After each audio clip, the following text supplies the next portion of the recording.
नमस्कार। यूक्रेन वार और इसको पूरे 3 साल हो गए। ये बात आपने थंबनेल में भी जानी और ये सब आप जानते भी हैं कि सोमवार को जो है वो पूरे 3 साल हो चुके हैं और इन 3 सालों के अंदर लगभग 2 लाख सैनिक मारे गए, 8 लाख सैनिक जो हैं वो घायल हुए और 1 करोड़ जो लोग हैं वो बेघर हो गए, जिसमें से बच्चे थे जो 20 लाख, तो बच्चे जो हैं वो बेघर हो गए। ये बहुत बड़ी त्रासदी थी। और दूसरे विश्व युद्ध के बाद देखी जाए तो युद्ध के कारण से इतनी बड़ी त्रासदी यूक्रेन वार पे ही हुई है, तो ये बहुत बड़ी नुकसान हम कह सकते हैं मानवता को। लेकिन जब इसकी बात करते हैं तो इन 3 सालों में जो प्रोग्रेस हुई, जो कारण हुए, उसमें 2 पक्ष साफ साफ दिखाई देते हैं कि भाई रूस के साथ में हमेशा यूक्रेन रहा, पूरे जब सोवियत संघ था उस समय से, और इनके विपरीत हमेशा कौन रहा? नाटो और उसके समर्थक देश, या कह सकते हैं कि यूरोप और अमेरिका, ये विरोध में रहे। तो 2 गुट थे सीधे सीधे, एक रूस और उसका समर्थक गुट और दूसरा जो था वो अमेरिका और उसके समर्थक गुट। अब ये काम शीत युद्ध के दौर का था, लेकिन 1991 में जब सोवियत संघ पूरी तरह से विघटित हो गया था, उसके बाद सोवियत संघ की ताकत खत्म हो गई और सभी जो सोवियत संघ के साथी देश थे वो सब अपने अपने देश बना करके अपना अपना चला रहे थे। अब ऐसे में जब समय बदला और ये जो जितने भी देश थे जो सोवियत संघ के गुट में थे, इन सब देशों ने धीरे धीरे नाटो की सदस्यता लेना शुरू कर दिया। मतलब कि सोवियत संघ यानी कहें कि वर्तमान रूस को छोड़ना शुरू कर दिया, उस गुट को छोड़ना शुरू कर दिया। अब ये सब चलता रहा, कोई दिक्कत नहीं थी। लेकिन ये प्रॉब्लम कब क्रिएट होती है? ये प्रॉब्लम क्रिएट होती है उस समय जब पुतिन यहाँ के राष्ट्रपति बनते हैं और उनके ये होती है कि वो रूस को एक महान राष्ट्र बनाने की ओर आगे बढ़ते हैं और फिर से साम्यवाद की ताकत के साथ आगे बढ़ना चाहते हैं। उस दौर में यूक्रेन जो है ये एक विवादित हिस्सा बनता है, क्योंकि ये भी नाटो की तरफ जाना चाहता था।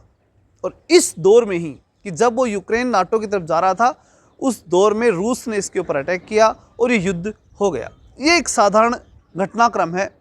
एक विशेष रूप से उस घटना को लेकर के हम कह सकते हैं कि इसके तहत रूस अपने वर्चस्व को बचाना चाहता था। अब जो बात आई कि भाई ये युद्ध तो शुरुआत हो चुका, नाटो वाले देश हैं जो कहें कि अमेरिका और यूरोपीय देश यूक्रेन के साथ आकर खड़े हो गए और उसमें पूरा समर्थन शुरू कर दिया। लेकिन निश्चित रूप से कोई भी युद्ध हो उसको समाप्त करने का समय तो आता ही है, और उस युद्ध को पूरी दुनिया काफ़ी लंबे समय तक झेल भी नहीं पाती। तो जब पिछले राष्ट्रपति जो अमेरिका के थे बाइडन, जो बाइडन के नाम से आप सब जानते हैं, उन्होंने एक पॉलिसी है, कहें कि एक रणनीति अपनाई कि अब रूस को पूरी दुनिया से अलग थलग कर दो। अगर रूस पूरी दुनिया से अलग थलग हो जाएगा ना, तो वो ऑटोमेटिक जो है अपने आप को दुनिया से जोड़ने के चक्कर में यूक्रेन को अपना लेगा और यूक्रेन पर अटैक बंद कर देगा। ये एक पॉलिसी अपनाई थी बाइडन ने, अमेरिकी राष्ट्रपति जो बाइडन ने। अब इसका बहुत बड़ा इफेक्ट पड़ा नहीं। अगर हम देखें, भारत को ही देख लो, भारत ने ही कोरोना काल के अंदर जब रूस ने सस्ता पेट्रोल बेचा, सस्ते अपने पेट्रोलियम पदार्थ दिए, तो हमने रूस से ले लिए। हमने इराक, ईरान जो खाड़ी देशों से हम लेते थे, हमने उसको कोई प्रेफरेंस नहीं दिया और उसे छोड़ करके हमने रूस से ले लिया। और रूस हमारा वैसे मित्र राष्ट्र था। तो अमेरिका ने देखा इसका कोई बहुत बड़ा प्रभाव है नहीं, और उसका वास्तविक रूप में इन 3 सालों में कोई प्रभाव पड़ा भी नहीं।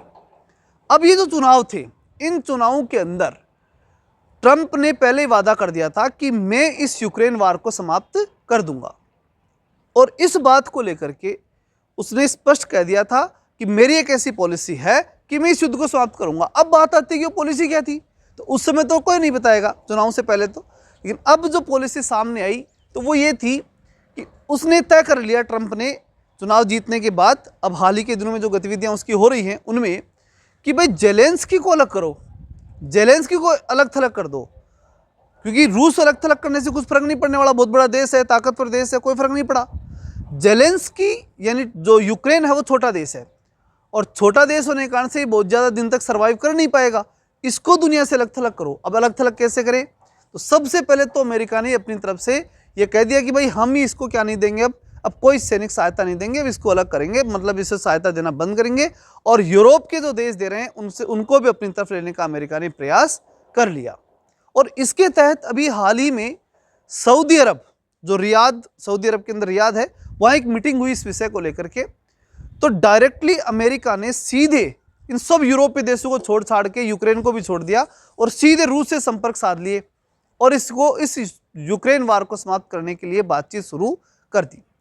अब ऐसे में यूरोप टेंशन में आ गया कि अरे तो सीधा का सीधा ही रूस को जो है साथ लेकर के, और जब रूस और अमेरिका ही साथ हो जाएंगे तो फिर तो क्या है, फिर तो कोई लेना देना ही नहीं है, फिर तो ये युद्ध समाप्त हो जाएगा। और युद्ध समाप्त हो जाएगा तो कोई बात नहीं, लेकिन यूक्रेन मारा जाएगा, क्योंकि ये तो फिर दोनों भाई वो फ्री छोड़ देगा अमेरिका, और रूस इस यूक्रेन का बदला लेगा, यूक्रेन वार का यूक्रेन से लेगा, तो ये तो बड़ा नुकसान हो जाएगा यूक्रेन को।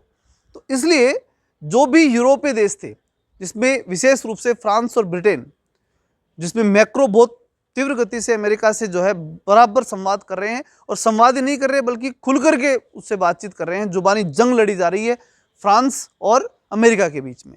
फ्रांस के राष्ट्रपति इमैनुअल मैक्रो, तो इमैनुअल मैक्रो और जो ब्रिटेन के प्रधानमंत्री हैं, उन दोनों ने मिलकर के और अमेरिका के ऊपर दबाव बनाना शुरू किया, और अब वो जो है उनसे वार्ता कर रहे हैं। लेकिन जो दिखाई दे रहा है उसमें उनका कोई ज़्यादा रोल दिख नहीं रहा, लेकिन प्रेशर बढ़ाने का पूरा प्रयास कर रहे हैं।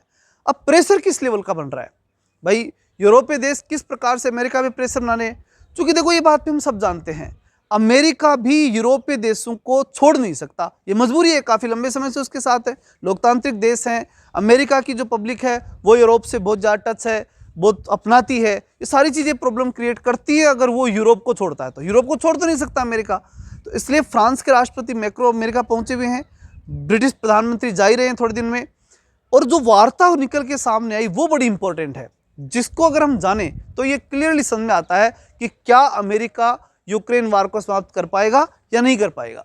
तो बातचीत क्या हुई, बातचीत स्पष्ट ये हुई कि मैक्रो ने जाकर के कहा कि भाई जो अगर हम ये जो आर्थिक सहायता दे रहे हैं इतने दिनों से, ये आर्थिक सहायता अगर हम बंद करेंगे तो यूक्रेन बर्बाद हो जाएगा, क्योंकि अब जो रूस है वो इसको नहीं छोड़ेगा, इसलिए हमें बहुत सोच समझ करके ये शांति समझौता करवाना चाहिए। अब ये जब बातचीत चल रही थी तो इसी दौर में अमेरिका के अंदर एक प्रेस वार्ता में मैक्रो और ट्रंप दोनों बैठे थे।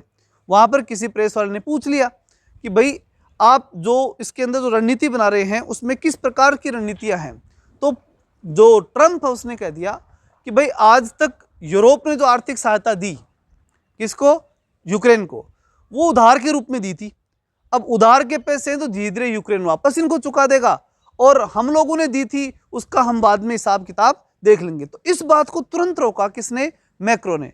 अब मैक्रो कहेगा कि हम लुट भी गए यार, पैसे भी दे दिए इतने दिन तक, किसको, यूक्रेन को, और इसने तो हमारे को उधार वाली बात कह करके नेग्लेक्ट ही कर दिया कि भाई हम तो उधार दिए पैसे। तो इसलिए मैक्रो ने किसे रोका, ट्रंप को रोका कि नहीं भाई ये बात तेरी गलत है, हमने भी क्या किया है, पैसा दिया है और उधार नहीं दिया, हमने तो बिल्कुल बराबर सिस्टमेटिक रूप से जो सहयोग था वो सहयोग किया है। तो इस बात को लेकर के ट्रंप में और इमैनुअल मैक्रो में विवाद वहाँ हो गया, जुबानी जंग हो गई।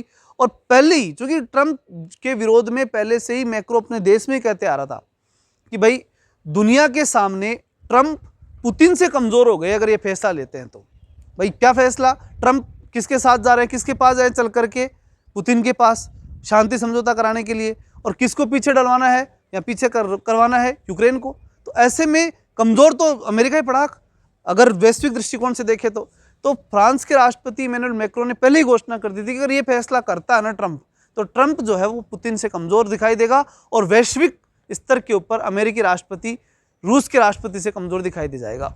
ये बात और इस प्रकार कई आरोप लगा करके मैक्रो आए थे, और फिर उसके बाद बातचीत के बीच में भी उनके बाद जुबानी जंग हो गई। तो इन पूरी परिस्थिति को जब हम देखते हैं तो एक बात दिखाई देती है कि ट्रंप की कोशिश तो है कि भाई कैसे भी करके यूक्रेन को अलग कर दें, लेकिन अगर पूरा यूरोप मिलकर के यूक्रेन के साथ खड़ा हो गया तो ट्रंप के लिए आसान नहीं है कि वो ये फैसला कर पाए और रूस को जो है वो इस युद्ध को समाप्त करने के लिए बना पाए, क्योंकि फिर अमेरिका की मजबूरी है कि यूरोप नहीं छोड़ सकता, वो ये उसकी बड़ी मजबूरी है। यूरोप के साथ तो रहना ही पड़ेगा। अगर पूरे यूरोप ने एक हो करके कह दिया कि हम अमेरिका के साथ नहीं है, तो अमेरिका के अंदर बहुत बड़ी प्रॉब्लम क्रिएट हो सकती है और काफ़ी विरोध हो सकता है ट्रंप का। इसलिए इस विषय को आने वाले दिनों में हम सब देखेंगे। आप कमेंट करके जरूर बताएं कि यूरोप यहाँ पर प्रभावी भूमिका में रहेगा या फिर अमेरिका रहेगा, क्योंकि और किस स्थिति में कि भाई क्या यूरोप जो यूक्रेन जो वार है क्या वो समाप्त हो पाएगा और क्या अमेरिका इस यूक्रेन वार को समाप्त कर पाएगा। चलिए मिलते हैं नेक्स्ट वीडियो के साथ, तब तक के लिए जय हिंद, जय भारत।